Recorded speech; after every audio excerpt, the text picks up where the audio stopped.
Quindi la scelta degli stili viene fatta semplicemente dichiarando qual è lo stile che vogliamo applicare a quell'elemento per usare quelli standard. Poi c'è il tool online che vi permette di creare i vostri stili, il vostro CSS e utilizzarlo all'interno dell'applicazione.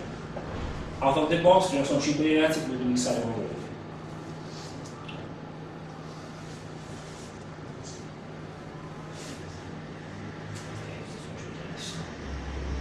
Per cui andiamo a gestire una lista, definiamo un titolo per la lista e definiamo una serie di elementi, in questo caso sono i collegamenti.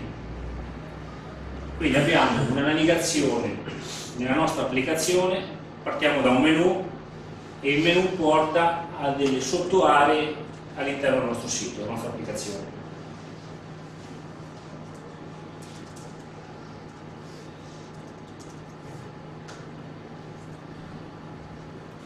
Guardate cosa succede quando premo una voce, quindi magari è interessante vedere anche la barra. Quindi qui sono sulla pagina principale, vado sulla pagina pulsanti,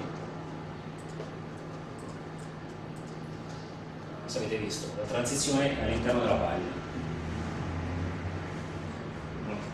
cambia il mio indirizzo,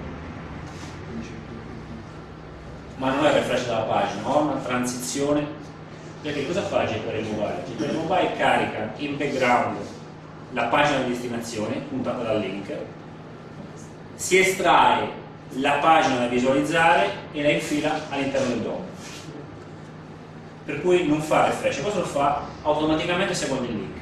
Quindi ogni link che mettete da una